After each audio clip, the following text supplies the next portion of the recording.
Hello बच्चों, आप सभी का हमारे यूट्यूब चैनल पर स्वागत है। तो बच्चों, आज की इस वीडियो में हम क्लास 8वीं की प्रश्नावली 3.4 के सभी क्वेश्चंस को सॉल्व करेंगे। इससे पहले हमने प्रश्नावली 3.3 के सभी क्वेश्चंस को सॉल्व कर लिया है। अगर आपने वो वीडियो नहीं देखी है तो हमारे चैनल पर जाकर देख सकते हैं, या फिर उसका जो लिंक है वो हमारे डिस्क्रिप्शन बॉक्स में दिया हुआ है, वहाँ से भी आप देख सकते हैं। तो चलिए दोस्तों, प्रश्नावली 3.4 का पहला क्वेश्चन है, बताइए कथन सत्य है या असत्य। तो ये कथन दे रखे हैं, इनमें हमको बताना है कौन सा सही है, कौन सा गलत है, कौन सा ट्रू है और कौन सा फॉल्स है। तो चलिए पहला क्वेश्चन सॉल्व करते हैं। तो बच्चों, पहले का जो पहला यानी ए क्वेश्चन है वो ये है, सभी आयत वर्ग होते हैं। तो आयत और जो वर्ग होते हैं उनकी आपको प्रॉपर्टी पता होनी चाहिए, उनके गुण पता होने चाहिए। वर्ग क्या होता है, जिसकी चारों भुजाएं कैसी होती हैं, समान होती हैं, और प्रत्येक कोण कैसा होता है, 90 डिग्री का होता है। प्रत्येक कोण या चारों कोण कैसे होते हैं, 90 डिग्री या समकोण होते हैं।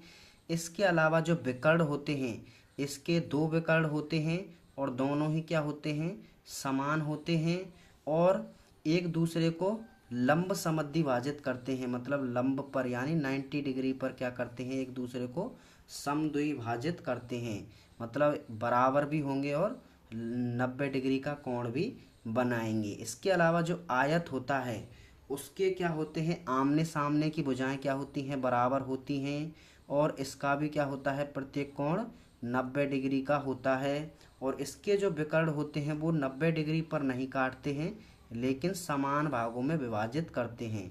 समान भागों में क्या करेंगे, विभाजित करेंगे। तो ये आपको पता होना चाहिए। अब देखिए यहाँ पे पूछ रहा है कि सभी आयत वर्ग होते हैं। जो आयत होते हैं वो वर्ग होते हैं या नहीं। तो देखिए, आयत की तो आमने सामने की भुजाएं बराबर होती हैं, लेकिन वर्ग की चारों भुजाएं समान होती हैं। तो सभी आयत वर्ग नहीं होंगे, सभी आयत वर्ग नहीं होंगे। लेकिन सभी जो वर्ग हैं, सभी जो वर्ग हैं वो आयत भी होते हैं। क्योंकि देखिए, वर्ग को देखिए, वर्ग की चारों भुजाएं समान होती हैं। इसको हम ऐसे भी कह सकते हैं कि इसकी आमने सामने की भुजा भी समान है। देखिए, ये इसके समान है और ये इसके समान है। भले ही इसकी चारों भुजाएं समान हैं, लेकिन आमने सामने की भी समान है। और जब भी आमने सामने की समान होती हैं तो वो आयत होता है। क्या होता है, आयत होता है। मतलब जो वर्ग है वो आयत भी है। तो सभी आयत वर्ग होते हैं ये गलत है, लेकिन सभी वर्ग आयत होते हैं ये सही हो जाएगा। अगर ऐसे पूछे कि सभी वर्ग आयत होते हैं तो उसको हम सही कर सकते हैं। अब देखिए अगला है, सभी समचतुर्भुज समांतर चतुर्भुज होते हैं। तो सभी समचतुर्भुज, तो देखिए समचतुर्भुज क्या होता है, समचतुर्भुज की जो चारों भुजाएं होती हैं वो क्या होती हैं, समान होती हैं। चारों भुजाएं कैसी होती हैं, समान होती हैं। और इसके जो विकर्ण हैं वो क्या है, 90 डिग्री पर काटते हैं। तो सभी समचतुर्भुज समांतर चतुर्भुज होते हैं। तो ये चारों भुजाएं क्या हैं, समान हैं। और यहाँ पे क्या हो जाएगा, ये देखिए इसकी भी क्या होती हैं, ये क्या होती हैं, आमने सामने की भुजाएं समांतर होती हैं। तो सभी समचतुर्भुज समांतर चतुर्भुज होते हैं, बिल्कुल होते हैं।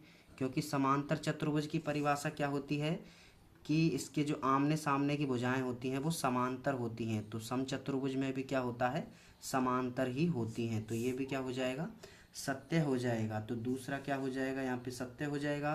तीसरा है, देखिए तीसरा क्या बोल रहा है, सभी वर्ग समचतुर्भुज और आयत भी होते हैं। तो सभी वर्ग, देखिए सभी वर्ग, तो मैं वर्ग बनाता हूँ पहले। ये वर्ग है, वर्ग की चारों भुजाएं समान होती हैं। तो सभी वर्ग समचतुर्भुज, अब देखिए समचतुर्भुज की चारों भुजाएं समान होती हैं और वर्ग की भी चारों भुजा समान होती हैं। और आयत भी होते हैं, क्योंकि आयत की आमने सामने की भुजा बराबर होती हैं। तो वर्ग में भी क्या है, मैंने अभी बताया था ऊपर, वर्ग भी क्या होता है, आयत ही होता है। तो सभी सभी वर्ग क्या होंगे, समचतुर्भुज भी होंगे और आयत भी होंगे। तो ये भी क्या हो जाएगा, सत्य हो जाएगा। इसके अलावा नेक्स्ट इसका देखिए, सभी पतंगें समचतुर्भुज होती हैं। तो जो पतंग होती है, पतंग क्या होती है, पतंग में क्या होता है, जो सम्मुख कोण होते हैं वो समान होते हैं। इसके अलावा क्या होते हैं, अलग अलग होते हैं तो भुजाएं क्या होंगी, समान नहीं होंगी। अब भुजाएं समान नहीं है तो वो समचतुर्भुज नहीं होगा। तो ये क्या होता है, सभी वर्ग ये हो गया, सभी वर्ग समांतर चतुर्भुज नहीं होते। ये वाला रह गया, सभी वर्ग समांतर चतुर्भुज नहीं होते। अब देखिए वर्ग क्या है, जिसकी आमने सामने की भुजाएं बराबर हों और समांतर हों। तो यहाँ पे देखिए ये वर्ग क्या है, समांतर चतुर्भुज भी होगा, क्योंकि वर्ग की समांतर चतुर्भुज की परिभाषा क्या होती है, जिसकी आमने सामने की भुजाएं बराबर हों, और बराबर होंगी तो वे ऑटोमेटिक समांतर भी होंगी, और समांतर होंगी तो वो समांतर चतुर्भुज होगा। लेकिन इसने क्या पूछा है, नहीं, ये नहीं बोल रहा है तो ये गलत हो जाएगा। अब यहाँ पे देखिए सभी पतंगें समचतुर्भुज होती हैं, नहीं होती, क्या है ये गलत हो जाएगा। और सभी समचतुर्भुज पतंग होते हैं। अब देखिए ये एक दूसरे के अपोजिट हैं, अगर ये गलत है तो ये ऑटोमेटिक सही होना चाहिए, क्योंकि दोनों गलत हो नहीं सकते। तो क्या पूछ रहा है, ये सभी पतंगें समचतुर्भुज होती हैं, तो ये गलत हो जाएगा, ये गलत हो जाएगा। और सभी समचतुर्भुज पतंग होते हैं, तो सभी जो समचतुर्भुज होते हैं वो पतंग होते हैं, तो ये क्या हो जाएगा, ये इसको हम पतंग भी कह सकते हैं। क्यों कहेंगे, क्योंकि इसका एक जोड़ा जो है सम्मुख, इसके एक सम्मुख सामने सामने की क्या है, समान है, लेकिन इसमें दोनों समान हैं और मिनिमम एक चाहिए। तो एक चाहने के लिए ये क्या है, ये संतुष्ट हो जाएगा, सेटिस्फाई हो जाएगा, तो ये सही हो जाएगा।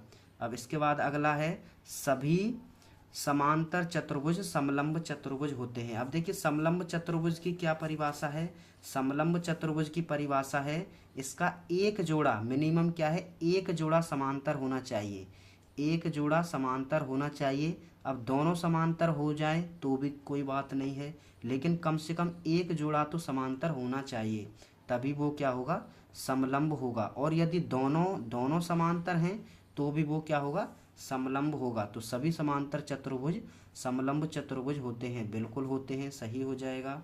और सभी वर्ग समलंब चतुर्भुज होते हैं, ये भी सही हो जाएगा। क्यों हो जाएगा, क्योंकि वर्ग में भी क्या होता है, आमने सामने की भुजाएं समांतर होती हैं, तो ये भी क्या है, समांतर हैं। और एक जोड़ा समांतर होगा तो भी ये क्या हो जाएगा, समलंब हो जाएगा। और दोनों हैं तो भी क्या होगा, ये समलंब होगा। इसके बाद नेक्स्ट है, देखिए उन सभी चतुर्भुजों की पहचान कीजिए जिनमें चारों भुजाएं बराबर लंबाई की हों। अब देखिए चारों भुजाएं किसमें बराबर होती हैं, एक तो वर्ग की चारों भुजाएं समान होती हैं, वर्ग की चारों भुजाएं, और एक समचतुर्भुज, समचतुर्भुज में भी क्या होता है, चारों भुजाएं समान होती हैं। इसके अलावा और नहीं है इसमें जिसमें चारों भुजाएं समान हों, वर्ग और समचतुर्भुज। अब देखिए चार समकोण किस में होते हैं, एक तो वर्ग में होते हैं, ये आपको पता होना चाहिए, वर्ग में होते हैं। और एक होता है आयत, आयत की चारों कोण समकोण होते हैं, और वर्ग के चारों कोण समकोण होते हैं। कैसे होते हैं, देखिए ये तो है हमारा वर्ग है, और ये है ये आयत भी हो सकता है, ये वर्ग भी क्या है, आयत भी है, इसको हम वर्ग भी कह सकते हैं और आयत भी कह सकते हैं। तो दोनों इसके चारों कोण क्या हैं, समकोण हैं, क्योंकि वर्ग भी आयत होता है। तो अब यहाँ पे क्या हो जाएगा, वर्ग और आयत। इसके बाद तीसरा क्वेश्चन है, बताइए कैसे एक वर्ग एक चतुर्भुज है। तो वर्ग एक चतुर्भुज क्यों है, क्योंकि वर्ग की क्या है, चारों भुजाएं, क्योंकि इसकी चार भुजाएं हैं, चार भुजाएं, क्योंकि क्या है, वर्ग एक चतुर्भुज क्यों है, क्योंकि इसकी क्योंकि वर्ग की क्या है, चार भुजाएं हैं, वर्ग की क्या है, चारों भुजाएं हैं और समान है लिख सकते हैं, और प्रत्येक कोण 90 डिग्री है, 90 डिग्री है, तो ये लाइन लिख सकते हैं। लेकिन मेन लाइन क्या है, इसकी चार भुजाएं हैं, और चार भुजाओं से बना ही क्या होता है, चतुर्भुज होता है। अब वर्ग देखिए एक समांतर चतुर्भुज है, वर्ग समांतर चतुर्भुज क्यों है। अब समांतर चतुर्भुज की परिभाषा क्या होती है, जिसकी आमने सामने की भुजाएं समान और समांतर हों। तो वर्ग में क्या है, वर्ग की जो भुजाएं हैं, वर्ग की आमने सामने की भुजाएं क्या होंगी, लाइन को मैं लिख लेता। तो बच्चों मैंने यहाँ पे लिख लिया है, देखिए वर्ग की आमने सामने की भुजाएं समांतर हैं, इसलिए क्या है ये समांतर चतुर्भुज है। क्यों है, देखिए वर्ग मैंने अभी बनाया है, वर्ग ये वर्ग है। अब वर्ग की देखिए आमने सामने की भुजाएं समान भी हैं और समांतर भी हैं, और समांतर होते ही वो क्या बन जाता है, समांतर चतुर्भुज बन जाता है। अब यहाँ पे देखिए आमने सामने कहो या सम्मुख कहो एक ही बात है। अब देखिए वर्ग एक समचतुर्भुज क्यों है। अब समचतुर्भुज की परिभाषा क्या होती है, जिसकी चारों भुजाएं क्या हों, समान हों, चारों भुजाएं समान हों और जो कोण है, जो विकर्ण है वो 90 डिग्री पर काटें।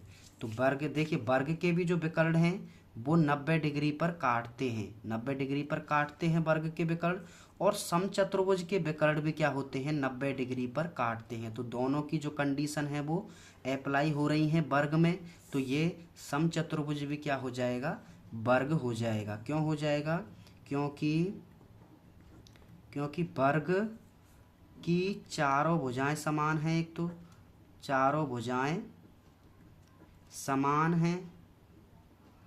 समान हैं तथा विकर्ण 90 डिग्री पर काटते हैं, विकर्ण 90 डिग्री पर काटते हैं। तो इस तरीके से हम लिख सकते हैं। तो ये 90 डिग्री पर काटेंगे तो ये क्या हो जाएगा, विकर्ण समचतुर्भुज हो जाएगा। इसके बाद नेक्स्ट क्वेश्चन देखिए। तो बच्चों इसका चौथा क्वेश्चन है कि एक वर्ग एक आयत है। अब देखिए वर्ग आयत क्यों है, क्योंकि देखिए आयत की जो परिभाषा है वो वर्ग की भी परिभाषा है। क्योंकि देखिए जो वर्ग होता है, वर्ग में क्या होता है, चारों भुजाएं समान होती हैं और आयत में आमने सामने की भुजाएं, जब चारों समान हैं तो आमने सामने की भी ऑटोमेटिक समान हो जाएंगी। अब क्यों है, क्योंकि वर्ग की भी जो वर्ग है उसकी भी क्या होती है, आमने सामने की भुजाएं, आमने सामने की भुजाएं समान होती हैं तथा कोण की भी लिख सकते हैं हम, तथा प्रत्येक कोण क्या होता है, 90 डिग्री होता है। तो जो वर्ग में लाइन हो रही है वो आयत में भी हो रही है, तो दोनों भी क्या हो जाएंगे, वर्ग भी क्या हो जाएगा, आयत हो जाएगा। इसके बाद इसका चौथा क्वेश्चन है, एक चतुर्भुज का नाम बताइए जिसके विकर्ण। अब देखिए उस चतुर्भुज का नाम बताना है जिसके विकर्ण एक दूसरे को समद्विभाजित करते हैं। अब देखिए जो आयत होता है उसके विकर्ण भी क्या होते हैं, समद्विभाजित करते हैं, और जो वर्ग होता है उसके भी क्या है, समद्विभाजित करते हैं। और जो समचतुर्भुज होता जो समांतर चतुर्भुज होता है, समांतर चतुर्भुज, उसके भी विकर्ण क्या होते हैं, एक दूसरे को समद्विभाजित करते हैं। और जो समचतुर्भुज होता है उसके भी विकर्ण क्या करते हैं, एक दूसरे को समद्विभाजित करते हैं। तो आयत, वर्ग, समांतर चतुर्भुज, समचतुर्भुज, चारों का नाम हम लिख सकते हैं। अब इसके बाद दूसरा क्वेश्चन पूछ रहा है, एक दूसरे को लंब समद्विभाजित करें। अब देखिए लंब समद्विभाजित सिर्फ वर्ग और समचतुर्भुज के करते हैं, वर्ग और समचतुर्भुज के ही क्या हैं, एक दूसरे को करते हैं। देखिए मैं चित्र से बताता हूँ, देखिए ये वर्ग है, और इसको मैं अगर ऐसे घुमाऊंगा ऐसे, तो ये एक समचतुर्भुज भी बन जाएगा। देखिए पहले मैं वर्ग को बता देता हूँ। वर्ग में क्या होता है, इसके जो विकर्ण हैं वो लंब पर क्या करते हैं, काटते हैं, 90 डिग्री पर काटते हैं, और साथ में क्या होते हैं, ये एक दूसरे को बराबर भागों में विभाजित भी करते हैं। ऐसे ही जो समचतुर्भुज है उसका भी सेम क्या है, पैटर्न है। इसके भी जो विकर्ण है वो 90 डिग्री पर काटेंगे, मतलब इसके भी क्या होंगे, समकोण बनाएंगे, और एक दूसरे को क्या करेंगे, ये लंब समद्विभाजित करेंगे। तो इसमें वर्ग और समचतुर्भुज हो जाएगा, वर्ग और समचतुर्भुज हो जाएगा। इसके बाद देखिए बराबर हों, मतलब एक चतुर्भुज का नाम बताना है जिसके विकर्ण बराबर हों। अब विकर्ण बराबर किस में होते हैं, वर्ग में भी होते हैं और आयत में भी होते हैं। वर्ग और आयत में क्या होते हैं, ये बराबर होते हैं। इसके अलावा यहाँ पे नेक्स्ट क्वेश्चन है, बताइए एक आयत उत्तल चतुर्भुज कैसे है। अब उत्तल चतुर्भुज की परिभाषा मैंने 3.1 प्रश्नावली में बताई थी। उत्तल चतुर्भुज क्या होता है, उत्तल चतुर्भुज वह होता है जिसके विकर्ण क्या होते हैं, सबसे पहले तो विकर्ण अंदर बनेंगे। इसके अलावा जो कोण हैं, जो कोण हैं वो क्या होंगे, 180 डिग्री से छोटे होंगे, 180 डिग्री से क्या होंगे, छोटे होंगे।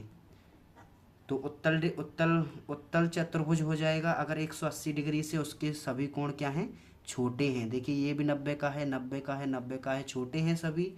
इसके अलावा क्या है, जो शीर्ष हैं, शीर्ष क्या होंगे, बाहर की ओर निकले हुए होंगे। देखिए इसका शीर्ष भी बाहर निकल रहा है, इसका शीर्ष भी ये वाला बाहर निकल रहा है। ये चारों शीर्ष कैसे हैं, बाहर की ओर निकल रहे हैं, उत्तल यानी उभरे हुए। और इसके अलावा जो अवतल होता है उसमें क्या होता है, उसके जो विकर्ण होते हैं वो क्या है, बाहर भी बनते हैं। जैसे इसका विकर्ण देखिए बाहर बन रहा है, ये जो दो विकर्ण हैं वो अंदर बन रहे हैं, लेकिन ये वाला जो विकर्ण है वो बाहर बन रहा है। तो इस तरीके से ये क्या हो जाएगा, अवतल हो जाएगा। और इसमें देखिए ये जो शीर्ष है वो क्या है, अंदर की ओर बन रहा है। और इसके अलावा जो ये कोण है, ये कोण देखिए, ये वाला कोण 180 से ज़्यादा है। 180 क्या होती है, सरल रेखा, लेकिन ये कोण क्या है, देखिए सरल रेखा से ज़्यादा है। तो इसमें क्या लिखेंगे हम इसका आंसर, क्योंकि आयत के विकर्ण अंदर होते हैं, अंदर बनते हैं तथा एक लाइन भी लिख सकते हैं, तथा इसका प्रत्येक कोण 180 डिग्री से छोटा होता है। तो ये दो लाइन लिख सकते हैं। इसके अलावा नेक्स्ट क्वेश्चन देखिए। तो बच्चों इसका अगला और आखिरी सवाल है, ABC एक समकोण त्रिभुज है। मतलब ये ABC क्या है, एक समकोण त्रिभुज है जिसका B क्या है, समकोण है। इसके अलावा क्या कह रहा है, ये O सम्मुख भुजा का मध्य बिंदु है। O जो है इसकी सम्मुख भुजा, O क्या है, इसकी सम्मुख भुजा क्या है, उसका क्या है, ये मध्य बिंदु है। ये क्या है इसका O बिंदु। अब देखिए ये O समकोण की, ये समकोण की सम्मुख भुजा ये AC हो जाएगी, और उसका क्या है, ये मध्य बिंदु। मतलब ये और ये क्या होंगे, बराबर होंगे। और क्या कह रहा है, बताइए कैसे O बिंदु A B तथा C से समान दूरी पर है। मतलब O की जो दूरी है वो A B और C से समान होनी चाहिए। अब देखिए O की A और C से तो बराबर है, लेकिन हमें B से बराबर और बतानी है। अब B से बराबर बताने के लिए हम क्या करेंगे, रचना करेंगे। ये जो त्रिभुज है, इस त्रिभुज को हम क्या करेंगे, एक चतुर्भुज बनाएंगे। अब देखिए कैसे बनाएंगे, हम क्या करेंगे रचना में, ये तो यहाँ पे दिया हुआ है इसका, ये है। अब देखिए रचना में हम क्या करेंगे, जो OB है, OB रेखा को हम इस प्रकार आगे बढ़ाएंगे कि ये क्या है, D पर मिले। तो ये D पर मिल रही है, और D को हम इस प्रकार बढ़ाएंगे, D को A तथा C से इस प्रकार मिलाएंगे कि ये क्या हो जाएंगे, एक दूसरे को क्या है 90 डिग्री पर काटेंगे। ये क्या हो जाएंगे, 90 डिग्री का कोण बनाएंगे। मतलब D को इस प्रकार, D को A तथा C से इस प्रकार मिलाया कि ADC जो कोण है वो 90 डिग्री का बन जाए। तो ये हमने क्या की है, रचना की है। तो देखिए जो हमने रचना की है वो हम इसमें लिख देते हैं। तो क्या लिखेंगे, तो बच्चों हमने क्या लिखा है, देखिए BO को, ये जो BO है इसको D तक, यहाँ D तक इस प्रकार बढ़ाया है कि BO बराबर क्या है, DO। मतलब ये जो BO है वो DO के क्या है, बराबर है। तथा और क्या रचना की है, तथा इस D से A तथा C को इस प्रकार मिलाया है कि जो कोण है ADC, ये वाला जो कोण है वो क्या है, 90 डिग्री का है। इसी के साथ हमने क्या है, इसको समीकरण 2 दे दिया है, इसको हमने समीकरण 1 दे दिया है। और कोण ABC, ये वाला जो कोण है वो पहले ही 90 डिग्री का दिया हुआ है, इसको हमने समीकरण 3 दे दिया। और AO बराबर CO, ये भी क्या है, दे रखा है। क्यों दे रखा है, क्योंकि जो O है वो इस AC का क्या है, मध्य बिंदु है। और मध्य बिंदु का मतलब क्या होता है, जो बीच में होता है। और जब भी किसी रेखा का बीच का बिंदु होता है तो वो उस रेखा को दो भागों में विभाजित करता है। मतलब AO बराबर क्या हो जाएगा, CO हो जाएगा। तो इसको हमने समीकरण 4 दे दिया। अब इस समीकरण 1 2 3 4 को देखिए, तो यहाँ पे देखिए एक बात देखिए, ये भुजा इसके बराबर, यानी ये जो विकर्ण है, ये चारों जो विकर्ण है, सॉरी ये दोनों जो विकर्ण हैं AC और BD, AC और BD जो विकर्ण है वो एक दूसरे को क्या कर रहे हैं, समद्विभाजित कर रहे हैं। और इसी के साथ ये वाले जो इनके सम्मुख कोण हैं, सम्मुख कोण हैं वो क्या है, 90 डिग्री के भी हैं। जब ये आपस में क्या है, समद्विभाजित कर रहे हैं और ये 90 डिग्री के कोण हैं, तो इन चारों कंडीशन से क्या बन गया, ये एक आयत बन गया। क्योंकि आयत की परिभाषा इसको सेटिस्फाई कर रही है। क्यों कर रही है, क्योंकि आयत में भी क्या होते हैं, जो विकर्ण होते हैं वो समद्विभाजित करते हैं, और जो है सम्मुख कोण कैसे होते हैं, 90 डिग्री के होते हैं। तो देखिए क्या लिखेंगे हम, समीकरण 1, 2, 3 व 4 से, तो समीकरण 1 से 4 तक मिलाने पर ये क्या बन गया, ये बन गया चतुर्भुज ABCD। चतुर्भुज ABCD क्या है, एक आयत है, एक आयत है। अब देखिए आयत है, आयत है तो क्या हो जाएगा, AC बराबर किसके हो जाएगा, AC बराबर BD के। आयत की परिभाषा क्या होती है, विकर्ण बराबर होते हैं। अब एक बात देखिए, यहाँ पे क्या कह रहा है कि ये क्या है, आपस में BO बराबर BO बराबर DO है और AO बराबर CO है। मतलब ये देखिए पहले तो BO बराबर DO है, ये बराबर इसके है और ये बराबर इसके है, और ये विकर्ण भी बराबर हैं। मतलब ये दोनों जो विकर्ण हैं वो बराबर हैं, और एक विकर्ण इसको समान भागों में विभाजित कर रहा है, तो दोनों ही जो हैं समान भागों में विभाजित करेंगे। इसका मतलब ये जो चारों हिस्से हैं, चारों हिस्से हैं वो क्या हैं, समान हो जाएंगे। क्यों समान हो जाएंगे, देखिए ये जो विकर्ण हैं, ये मैंने जो विकर्ण है वो यहाँ पे ले लिए, ये चारों, ये दोनों विकर्ण हैं वो मैंने यहाँ पे बना दिए। अब एक विकर्ण को देखिए, एक विकर्ण का मैंने बराबर हिस्सा कर दिया, ये बराबर हिस्सा कर दिया, और ये बराबर है दोनों, ये विकर्ण दोनों बराबर हैं, तो इसका भी अगर हिस्सा करूँगा तो ये वाला जो हिस्सा है, ये वाला हिस्सा और ये वाला हिस्सा और ये वाला हिस्सा, और ये चारों हिस्से क्या हो जाएंगे, बराबर हो जाएंगे एक दूसरे के, एक दूसरे के क्या हो जाएंगे, बराबर हो जाएंगे। तो मैं यहाँ से क्या लिख सकता हूँ कि AO बराबर किसके हो जाएगा, DO के हो जाएगा, और DO बराबर किसके हो जाएगा, BO के, और BO बराबर किसके हो जाएगा, CO के। तो चारों विकर्ण, ये चारों जो क्या है, ये चारों क्या है, बराबर हैं। अब ये चारों बराबर हैं, इसका मतलब जो O है, O क्या है, इन चारों से क्या है, समान दूरी पर होगा। अतः बिंदु O इन चारों से समान होगा, लेकिन हमें सिद्ध सिर्फ इन तीनों से करना है। अतः बिंदु O A, B तथा C से, A, B तथा C से क्या है, समान दूरी पर है, समान दूरी पर होगा। तो यही क्या था, सिद्ध करना था कि सिद्ध कीजिए O ABC से समान दूरी पर है। तो AO बराबर DO बराबर BO बराबर CO, ये चारों बराबर कैसे हुए हैं, क्योंकि ये विकर्ण क्या है, दोनों बराबर हैं। अब दोनों विकर्णों में से एक हिस्से को हम आधा करेंगे, तो जो दूसरा हिस्सा है वो ऑटोमेटिक क्या हो जाएगा, आधा हो जाएगा।